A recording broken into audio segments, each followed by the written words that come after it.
মথুরাতে এসে প্রভুর প্রচন্ড বৃন্দাবনের কথা মনে পড়তে লাগলো। মথুরাতে ভগবানের একজন সখা হয়েছে জানো, নাম তার উদ্ধব। বৃষ্ণিনাম প্রবরো মন্ত্রী কৃষ্ণস্যোদয়িতো সখা শিষ্য বৃহস্পতের সাক্ষাৎ উদ্ধব বুদ্ধি সত্যম। ভগবানের সখা উদ্ধব, একদিন ঠাকুর তাকে ডাকলেন, উদ্ধব বড় ব্রজের কথা মনে পড়ছে সখা। উদ্ধব বললেন, ঠাকুর আমাদের মথুরাতে আপনার সেবায় কি কোনো ত্রুটি হচ্ছে? ভগবান বললেন, না উদ্ধব, কিন্তু খুব বৃন্দাবনের কথা মনে পড়ছে, নন্দ বাবা মা যশোদার কথা মনে পড়ছে। হয়তো ব্রজবাসীরা আমাকে ভুলতে পারছে না, তাই তাদের স্মরণ আমাকেও ভুলতে দিচ্ছে না। গচ্ছোদ্ধব ব্রজং সৌমা পিত্রোর্ণো প্রীতিমাবহ গোপীনাম মদবিয়োগাঢ্যম মত সন্দেশৈ বিমোচয়। একবারে তুমি ব্রজেতে যাবে উদ্ধব, বড় ব্রজের কথা মনে পড়ছে। উদ্ধব মোহে ব্রজ বিসিরত নাহি,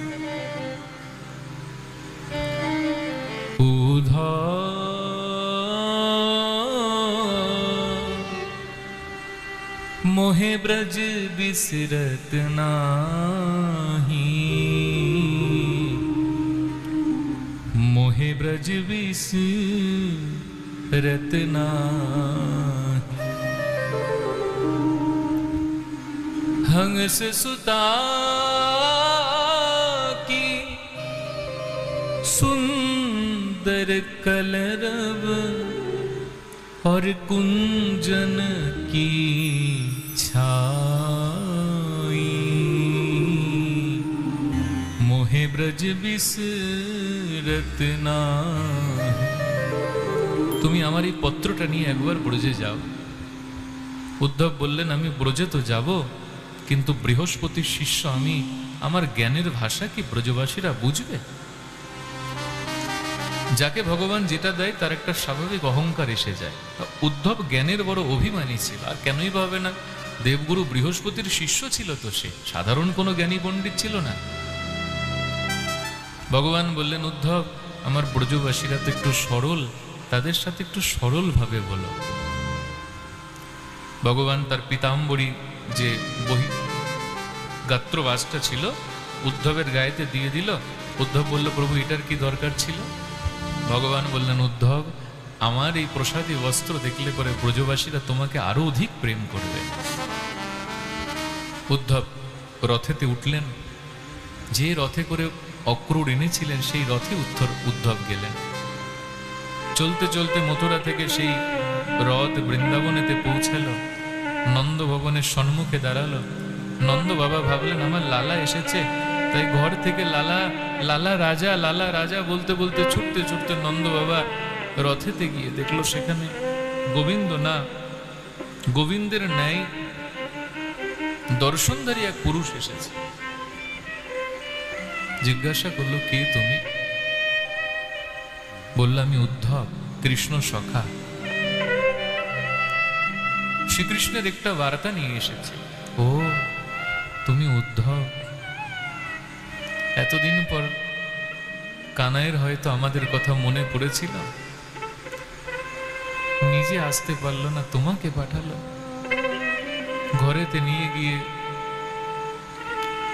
সুন্দর আসনে বসালো। নন্দ বাবা জিজ্ঞাসা করলো, আচ্ছা উদ্ধব, অপি স্মরতি নো কৃষ্ণ মাতরম সুহৃদম সখী? কখনো মথুরাতে কৃষ্ণকে আমাদের কথা স্মরণ করতে দেখেছ উদ্ধব? বলে, না না, আমার কথা বৃন্দাবনে থাকতে তো আমার কানাই যখনই স্বপ্ন দেখে চমকে উঠত, ভয় পেত, নিদ্রার মধ্যে বাবা বাবা বাবা বাবা বলে চিৎকার করে উঠত, জানো?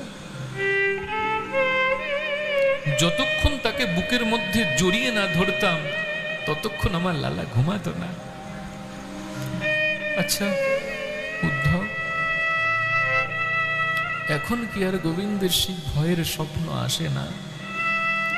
এখন কি আমার গোবিন্দ আর বাবা বাবা বলে চিৎকার করে না? বলো না উদ্ধব, ভুলে গেছে না আমাকে? আচ্ছা আমাকে ভুলে যাক, যশোদাকে কি করে ভুলে যায়? যাকে ছাড়া এক মুহূর্ত থাকতো না, সেই যশোদার কথা ভুললো কি করে? সকল সময় তার পিছন পিছন ঘুরতো, মা দুগ্ধ পান করবো, মা লাড্ডু খাবো, মা মাখন খাবো, মা প্যারা খাবো, মা জিলেবি খাবো। এখন আর আমার গোবিন্দের মথুরায় গিয়ে লাড্ডু প্যারা মাখন কিচ্ছু খেতে ইচ্ছা করে না, না উদ্ধব? আচ্ছা শ্রীদাম সুদাম তাদেরকেও ভুলে গেছে না? জানো উদ্ধব, জবের থেকে গোবিন্দ চলে গেছে, সেই সকল গোয়াল বালকেরা প্রাণ ধারণ করতে পারছে না, কৃষ্ণের বিরহে তারা বাঁচতে পারছে না, আবার মরতেও পারছে না। যদি কখনো কৃষ্ণ আসে, যদি শোনে আমার শ্রীদাম মরে গেছে, আমার কৃষ্ণের বড় কষ্ট হবে, না বাঁচতে পারছে না, মরতে পারছে না, বাঁচতে পারছে না। আচ্ছা আচ্ছা উদ্ধব, ললিতা, বিশাখা, চিত্রা, চম্পকলতা এই সকল সখীদের কথা কখনো বলে না, না কৃষ্ণ? তাদেরকেও ভুলে, আচ্ছা রাধা রানীকে ভুলে গেছে কৃষ্ণ না? ওই বৃষভানু নন্দিনী তো আজকে বিরহাতুর হয়ে বৃন্দাবনে কুঞ্জে কুঞ্জে ঘুরে বেড়ায় কৃষ্ণকে ফিরে পাবার লক্ষ্যে।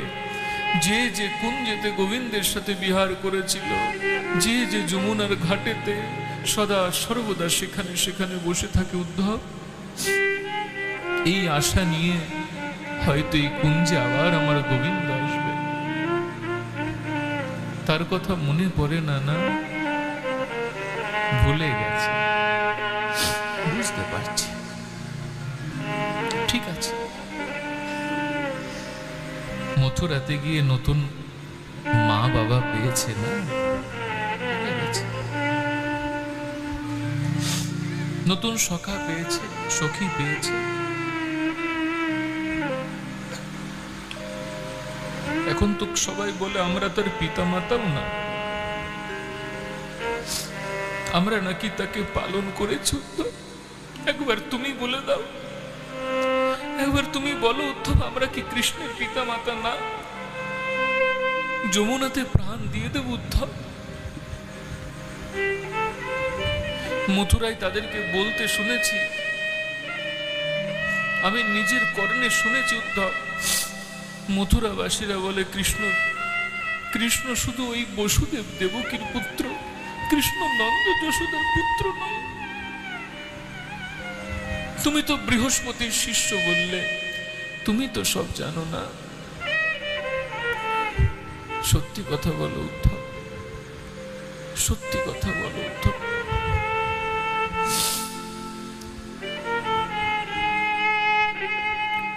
কখনো আমাদের কথা কি গোবিন্দের মনে পড়ে না?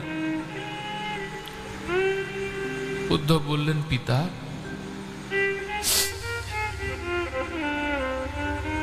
এতো হি বিশ্বস্য চ বীজয়োনি রামো মুকুন্দ পুরুষো প্রধানম অন্যভূতেষু বিলক্ষণস্য জ্ঞানস্য চে সাতইম পুরাণ। হে মহারাজ, আপনি শান্ত হন। আপনি যাকে পুত্র বলে ভাবছেন না, সে আপনার পুত্র নয়। তুমিও বললে উদ্ধব। না মহারাজ, শোনে না, সে সমস্ত জগতের পিতা, সে সমস্ত জগতের অধীশ্বর। রাম মুকুন্দ পুরুষ প্রধান। রাম, বলরাম আর শ্রীকৃষ্ণ তারা সাক্ষাৎ জগদীশ্বর মহারাজ। ন মাতা ন পিতা তস্য, ন ভার্যা ন সুতাদয়ো, নাত্মীয়ো ন পরস্যাপি, ন দেহ জন্ম এব চ। তার কেউ মা হয় না, তার কেউ পিতা হয় না, তার কেউ পত্নী হয় না, তার কেউ পুত্র কন্যা হয় না, তার কেউ আত্মীয় হয় না, তার কেউ পর হয় না।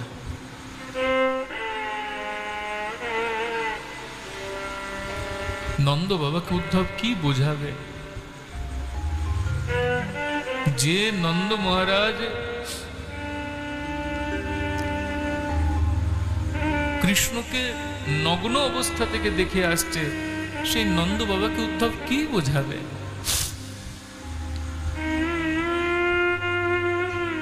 মা যশোদার কাছে গেলেন। যবের থেকে কৃষ্ণ চলে গিয়েছে, তবের থেকে মা যশোদা আর কারো মুখ দেখেনি।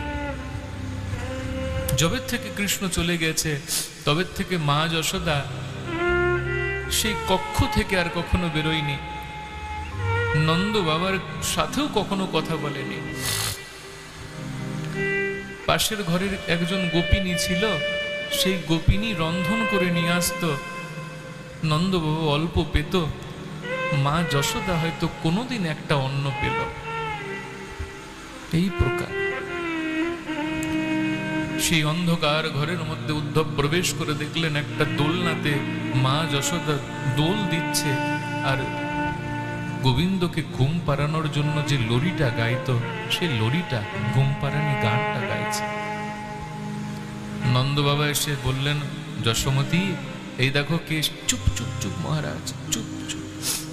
আমার লালা এখন বিশ্রাম করছে, সারাদিন গোষ্ঠে থাকে না, কতই না কষ্ট হয় এই রৌদ্রেতে, এই তাপেতে। আমি ওকে খুব যত্নেতে ঘুম পাড়িয়ে দিয়েছি মহারাজ। আমি একটু পরে শুনছি আপনি কি বলছেন। যশোদা, একজন এসেছে মথুরা থেকে, যেই আসুক আগে আমার কানাইকে ঘুম পাড়িয়ে দে। আরে যশোদা, তুই ভুলে কেন যাস? সে যে তোর কাছে নেই, সে যে বৃন্দাবন ছেড়ে মথুরায় গিয়ে মথুরাধীশ হয়ে গেছে, তাকে পাবি কোথায়? কোথায় সে গোচারণ করতে যায়? কি সে মথুরায় চলে গেছে? হ্যাঁ, মথুরায় চলে গেছে। ওই দেখ, মথুরা থেকে তার সখাকে পাঠিয়েছে। মথুরায় চলে গেছে, মথুরায় চলে গেছে। আমার গোবিন্দ মথুরায় চলে। বিলাপ করতে লাগলেন। উদ্ধব এসে মায়ের চরণে প্রণাম করলেন। উদ্ধবকে দেখে মা যশোদার গোবিন্দকে স্মরণ হলো, কারণ উদ্ধবের রূপটাও গোবিন্দের মতোই ছিল। ওই প্রকার কৃষ্ণ বর্ণ, ওই প্রকার কমলের মতো নেত্র, সুন্দর রূপ ছিল উদ্ধবের। মা যশোদা বললেন, উদ্ধব, তুমি আসনে বসো, আমি তোমার দুই চরণ উষ্ণ জলের দ্বারা মর্দন করে দিই। না না মা, এ আপনি কি বলছেন? আপনি কৃষ্ণ মাতা, আর আমি আপনার দ্বারা চরণ ধোয়াবো? কেন উদ্ধব এরকম বলছো? আমি তো কৃষ্ণকে সব দিন এইভাবে চরণ ধুয়ে দিতাম, যখনই গোষ্ঠ সেরে আসতো। নন্দ বাবা বলল, উদ্ধব ধোয়াতে, তাও না জানি প্রাণ পরিত্যাগ করে দেবে। উদ্ধব আসনে বসলেন। উষ্ণ গরম জলে মা যশোদা উদ্ধবের দুখানি চরণ নিয়ে চরণ ধোয়াতে লাগলেন। জল থেকে তুলে সেই দুখানি চরণ মা যশোদা নিজের হৃদয়েতে ধারণ করে বলল, কানাই, আজ তুই কোথায় চলে গিয়েছিলিস বাবা? আজ আমি যে তোর মুরলীর ধ্বনি শুনতে পারছিলাম না। তোকে না বলেছি আমি, তুই তত দূরেই থাকবি যেখান থেকে তোর চরণের নূপুর শুনতে পারবো, যেখান থেকে তোর মুরলী শুনতে পারবো। আজ আমি সারাদিন তোর মুরলী শুনিনি কানাই, জানিস? আর নূপুর তো শোনাই যাচ্ছিল না। আমি সারাক্ষণ পথ চেয়েছিলাম আমার লালা কখন আসবে। তুই কোথায় চলে গিয়েছিস? আমি তোকে বলেছি না অত দূর যাবি না। উদ্ধব তিনি ভাবিত হয়ে গেল, এ কি প্রকার প্রেম! আমি গোবিন্দের সাথে এক প্রাসাদে বাস করে গোবিন্দের যে অনুভব পাই না, আজ মথুরা থেকে এত এত দূরে থেকে মা যশোদার হৃদয়েতে কি প্রেম, নন্দ বাবার হৃদয়েতে কি প্রেম। চরণকে ধরে নিয়েছে মা যশোদা, কানাই তুই যাবি না বল, আর কখনো অত দূরে যাবি না যেখান থেকে তোর তোর বংশীধ্বনি শুনতে পাবো না। বল কানাই, যাবি না, বল বল বল। বলতে বলতে মা যশোদা মূর্ছিত হয়ে পড়ে গেল। নন্দ বাবা গিয়ে অঙ্গেতে ধারণ করল। সেই রাত্রিটা উদ্ধবের এই প্রকারেই কেটে গেল ভক্তগণ। সকাল হলো, যমুনাতে স্নান করে উদ্ধব তিনি বৃন্দাবনেতে বিচরণ করছিলেন। একটা গোপীদের মণ্ডল এসে উদ্ধবকে ঘিরে ধরল, জিজ্ঞাসা করলো, কে তুমি সখা? উদ্ধব নিজের পরিচয় দিল, আমি গোবিন্দের সখা উদ্ধব। কৃষ্ণ আমাকে এই পত্রটা দিয়ে পাঠিয়েছে। একজন গোপী উদ্ধবের হাত থেকে সেই পত্রটা কেড়ে নিয়ে চলে গেল। পিছন পিছন সব গোপীরা দৌড়াচ্ছে, আরে আরে আরে আরে সখী, তুই নিয়ে কি করবি? তুই তো মূর্খ, তুই তো ওই পত্র পড়তে পারবি না সখী। সেই গোপী স্তব্ধ হয়ে গেল, পত্রটিকে বক্ষের মধ্যে জড়িয়ে ধরে বলল, সখী এই পত্র আমি পড়বো কেন? এই যে আমার প্রাণ গোবিন্দ নিজ হস্তে লিখেছেন, আমি কতদিন এই বক্ষেতে গোবিন্দের স্পর্শ পাই না। এই পত্র দিয়ে আমার গোবিন্দের লেখা পত্র, এতে যে আমার গোবিন্দের হস্ত স্পর্শ আছে সখী। তন্ময় হয়ে গেল সমস্ত গোপী মহল। উদ্ধব এসে করজোর করে জিজ্ঞাসা করল, সখী আমাকে বলতে পারো শ্রীমতী রাধারানীকে কোথায় পাবো? আমি যে তাকে দর্শন করবার বড় আকাঙ্ক্ষী, একবার আমাকে রাধারানীর কাছে নিয়ে চলো। গোপীরা চতুর্দিকে যেতে যেতে চতুর্দিকে ভ্রমণ করছে, কোথায় শ্রীমতী, যেখানে যেখানে গোবিন্দ বিহার করেছেন সেই সমস্ত স্থানে গোপীরা নিয়ে গেলেন উদ্ধবকে। উদ্ধব দর্শন করে বড় আনন্দ পেল এবং দূর থেকে একটা কুঞ্জের মধ্যে দর্শন করলো শ্রীমতী রাধারানী বিরাজ করছে। তপ্ত কাঞ্চনের মতো সেই সুন্দরতা, সেই উজ্জ্বল দেহ কান্তি, দুই চরণ ছড়িয়ে মাথার এলো কেশেতে শ্রীমতী রাধারানী মেঘের দিকে তাকিয়ে বসে আছে। এক নয়নে, নয়নে তারা চলে না, মেঘের দিকে তাকিয়ে আছে। রাধার কি হইল অন্তরে ব্যথা, রাধার কি হইল অন্তরে ব্যথা, বসিয়া বিরলে থাকো হে একলে, না শোনে কাহারও কথা। সখীরা চতুর্দিকেতে সেবা করবার জন্য উৎসাহী হয়ে আছে, রাধারানী কারো কথা শোনে না। সদাই ধ্যানে চাহে মেঘ পানে, না চলে নয়ন তারা। বিরতি আহারে রাঙা বাস পরে, যেমন তো যোগিনী পাড়া। যোগিনীর মতো বেশ ধারণ করে থাকে, অরুণ বরণের বেশ পড়ে থাকে। ললিতা এসে বললেন, রাধা তুই কি করছিস, কি দেখছিস এক পলকে? রাধারানী বলল, সখী দেখ দেখ, দেখা যাচ্ছে যেন ওই গগনের মেঘের, কালো মেঘের মাঝের থেকে যেন আমার শ্যামসুন্দর আমাকে উকি দিয়ে দেখছে। দেখ সখী, লক্ষ্য কর। কখনো রাধারানী নিজের অঙ্গুলি দিয়ে মৃত্তিকা লেখে, ললিতা দেবী লক্ষ্য করে আঙুল থেকে রক্তক্ষরণ হচ্ছে। রাধা তুই এ কি করছিস, এ কি করছিস রাধারানী? না না না না, এরকম করবি না, তোর হস্ত থেকে যে রক্তক্ষরণ হচ্ছে রাধারানী। ছেড়ে দে ললিতা, ছেড়ে দে হস্ত, আমাকে লিখতে দে। আমাকে হিসেব করতে দে, কতদিন এই নয়ন আমার গোবিন্দকে দেখতে পাইনি, কতদিন এই নাসিকা গোবিন্দের অঙ্গ গন্ধ পাইনি, কতদিন এই বক্ষ গোবিন্দকে আলিঙ্গন করেনি। সখী আমাকে হিসাব করতে দে। আর 100 বছর পার হতে কত দিন বাকি। না না রাধা, তুই এই প্রকার করিস না। রাধারানী তন্ময় হয়ে গেলে গোপীরা অনেক অনেক প্রকার প্রবোধ দিতে আসে। কোনো একজন গোপী রাধারানীর মন ভোলাতে আসে, বলে জানিস রাধারানী, কাল তো গোবিন্দ আমার স্বপ্নে এসেছিল। আর স্বপ্নে এসে বলল, গোপী তোর নয়নে কাজল নেই কেন? আমি বললাম, গোবিন্দ তোমার জন্য নয়নে এত অশ্রু আসে, তোমার বিরহে নয়নে কাজল যে দাঁড়ায় না আমার। তখন জানিস রাধা, গোবিন্দ আমার স্বপ্নেতে এসে সাক্ষাৎ এই কাজলকে অঙ্কন করে দিল। যে প্রকার স্বপ্ন দেখলাম সে প্রকার বাস্তব হলো। আমি নিদ্রা থেকে উঠে দেখছি আমার নেত্র ভরা কাজল আছে। দেখ সখী। একজন সখী এসে বলল, জানিস রাধারানী, আমার চরণে আলতা পরিয়ে দিয়ে গিয়েছে শ্যাম সুন্দর। আচ্ছা আচ্ছা, তুই কখনো স্বপ্নেতে দেখিস না? তুই কখনো স্বপ্নেতে গোবিন্দকে দেখিস না রাধে? तुम्हारी याद में मोहन ना हमको नींद आती है।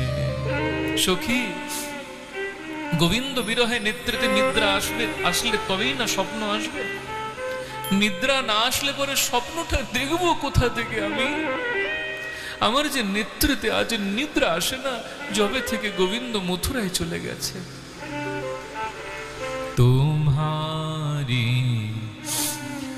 याद में मोहन ना हमको नींद आती है।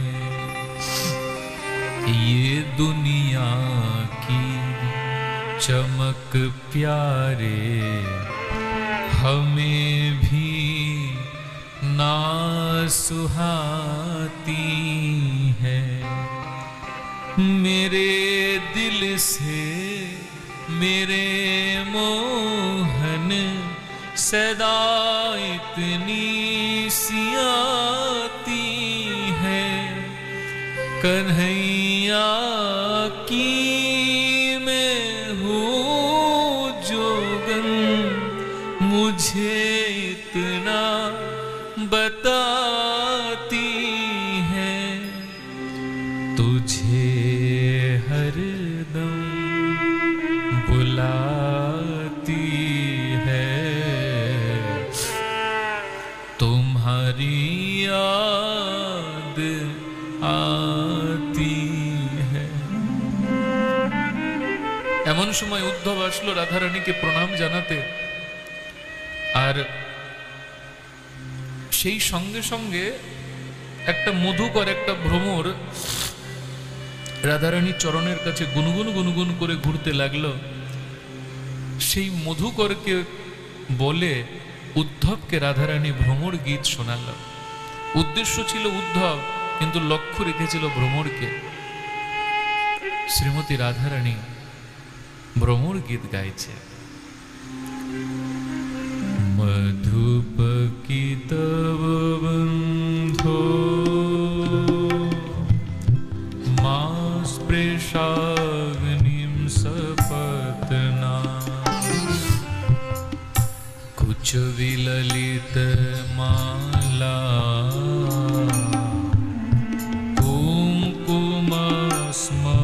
কুমকুমস্মশ্রুহিণ্যা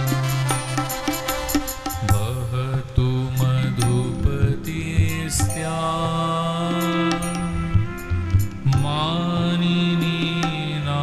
প্রসাদম यदु सदसि विरंगम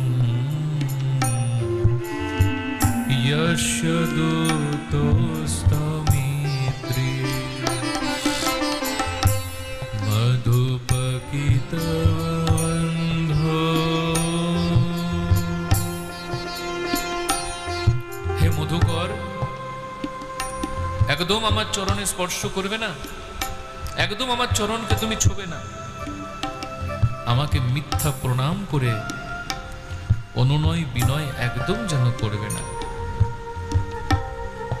যেমন তুমি সেই রকম তোমার সখা শ্রীকৃষ্ণ, তুমিও যেরকম এক পুষ্পের থেকে আরেক পুষ্পে যাও, কৃষ্ণও সে প্রকার আমাদের ব্রজের রমণীদেরকে মিথ্যা আশা দিয়ে আজকে মথুরাতে গিয়ে কুবজাকে আনন্দ দিচ্ছে। একদম আমার কাছে আসবে না, একদম আমার চরণকে স্পর্শ করবে না।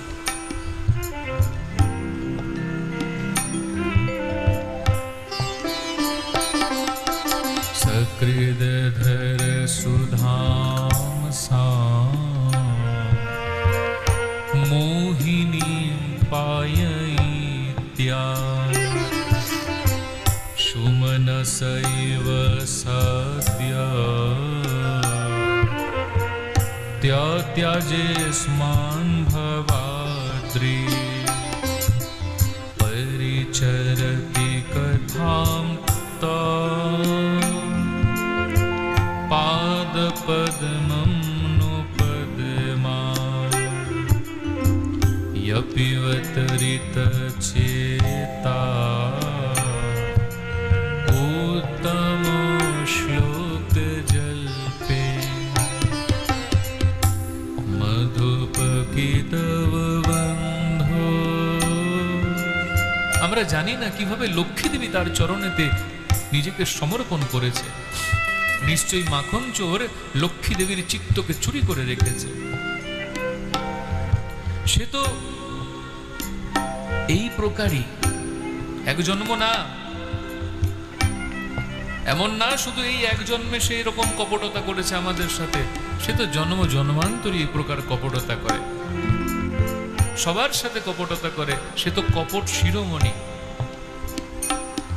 এমন সময় সে ভ্রমরটা গুনগুন গুনগুন গুনগুন করছে।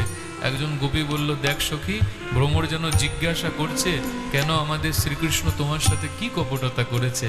তখন কেবল একা রাধারানী না, সব সখীরা মিলে কৃষ্ণের কপটতা গুনাতে লাগলো। সখীরা বলল, মৃগয়ুরিব কোপীন্দ্রম বিব্যধেলুবধধর্মা স্ত্রিয়মকৃতো বিরূপা স্ত্রীজিত কামজানম বলিমপি বলিমর্ত্য়া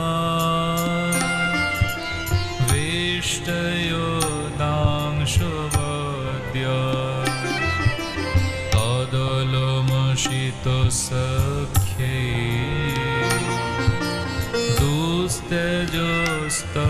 दुस्तेजस्तत्कथार्थो মধুপকিতব বন্ধো। ওই কৃষ্ণ তো জন্ম জন্ম কপট। মানুষে মানুষে ভাইয়ে মিল হয় না। আর বালি সুগ্রীব ছিল তো বানর, বালির সাথে সুগ্রীবের অশান্তি ছিল। রামরূপে ক্ষত্রিয় হয়ে ব্যাধের মতো লুকিয়ে লুকিয়ে বালিকে হত্যা করে দিল। কপট না তো কি? আর স্ত্রী জাতিকে তো সে কখনো সম্মানই করে না। স্ত্রীমকৃতং বিরূপাম, সেই কপট শিরোমণি স্ত্রীকে, নারীকে কখনো সম্মানই করে না। বেচারা পুত শূর্পণখা এসেছিল তাকে বিবাহ করতে মেকআপ করে, আর সেই শূর্পণখাকে তো বিবাহ করেইনি, তাকে এমন অবস্থা নাক কান কেটে করে দিয়েছে তাকে আর কেউ বিবাহ করবে না। আর গিয়েছিল বলি মহারাজের সভায় ছোট্ট বটুক বামন হয়ে। বলি মহারাজ দান করতে রাজি হলো, আর সেও চেয়ে বসলো এমন একটা অখাদ্য বর, ত্রিপাদ ভূমি সংমিতানি পদামম, আমার নিজের পায়ের মাপা। এখন ভাব সখী, কেউ যদি বলে আমি তোকে 10 মিটার বস্ত্র দান করব, আর সেই ব্যক্তি যদি বলে যে আমি 10 মিটার বস্ত্র নেব, তবে আমার নিজের মিটার যে ফিতে হয় সেই ফিতেতে মেপে নেব, সে কখনো রাজি হবে? এখন তার ফিতে যদি অন্য প্রকার হয় সে যদি 10 মিটার কাপড় বলে যদি 100 মিটার কামনা করে নেয়, ত্রিপাদ ভূমি সে দিতে চাইল, নিজের পায়েতে সমগ্র বিশ্ব ব্রহ্মাণ্ডকে দখল করে অন্তিমে বলির মাথাতেই পা রেখে দিল। কি রকমের কপট ভাব! এই প্রকার গোবিন্দের গুণ গাইল। অন্তিমেতে মধুকরকে বলল, আমরা যদি তোকে কোনো ভুল কিছু বলে থাকি, সেই কথা আবার কৃষ্ণের কাছে গিয়ে যেন বলিস না। সদা সর্বদা কৃষ্ণের চিন্তা আমাদের হৃদয়কে কাতর করে, তো তাই কি বলছি কি করছি এটা হৃদয়েতে কোনো জ্ঞান থাকে না সখা। শ্রীমতী রাধারানী ভ্রমর গীত গাইলেন এইভাবে। উদ্ধব বললেন, হে গোপীগণ, শ্রীকৃষ্ণ তো পরব্রহ্ম, তার জন্য এরকম রোদন কেন করেন আপনারা? তাকে তো ধ্যানের মাধ্যমে আপনারা পেতে পারেন। তখন রাধারানী বলল, উদ্ধব, আমাদের তো 10টা 20টা মন নেই, মন তো একটাই আছে, আর যে মনটা চুরি করে গোবিন্দ মথুরাতে নিয়ে চলে গিয়েছে।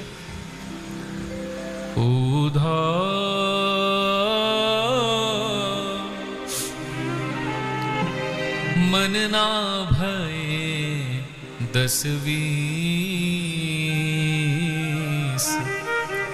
मन ना भये 10-20, 10-20টা মন যে নেই আমাদের উদ্ধব। एक हु तो सो गयो श्याम संग, को अब राधेश, मन न भये 10-20,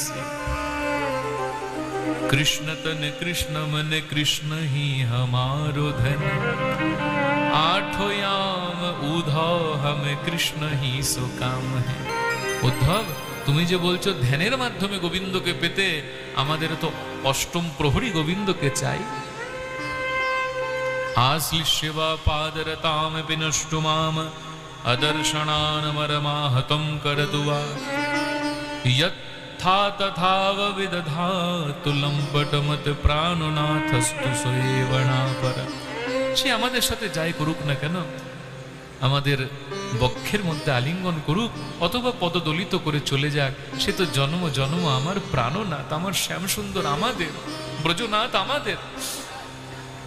গোপীরা এত বিলাপ করলো, গোপীদের নয়ন থেকে অঝোর অশ্রু পড়ল, সেই অশ্রুটা ভাবরূপী নদীতে পরিণত হয়ে গেল, আর সেই ভাবরূপী নদীটা প্রেমরূপী সমুদ্রে গিয়ে মিলে গেল, আর সেই প্রেম সমুদ্রেতে অবগাহন করে জ্ঞানের অভিমান নিয়ে যে উদ্ধব গিয়েছিল ব্রজে, 6-7 মাস ব্রজে অবস্থান করে জ্ঞান বিসর্জন দিয়ে হৃদয় ভরা প্রেম নিয়ে গোবিন্দের কাছে মথুরায় ফিরল, আর ভগবানকে বলল, ঠাকুর, আশা মহাচরণ রেণু জুষা মহং স্বাং বৃন্দাবনে কিমপি গুলমল তৌষধি না। আমার প্রতি যদি করুণা হয়, বৃন্দাবনে আমাকে কোনো তৃণ গুল্ম লতা বানিয়ে দেন। কখনো যদি ব্রজগোপিকাদের চরণে রেণু লাভ হয়, কৃতার্থ হয়ে যাব প্রভু। নিগম কল্পতরুর্গলিতম ফলম, সুখমুখাদয় অমৃত দ্রব সংযুতম, পিবত ভাগবতম রসমালয়ম, মুহুর্মুহু রসিকা ভুবি ভাবুকা।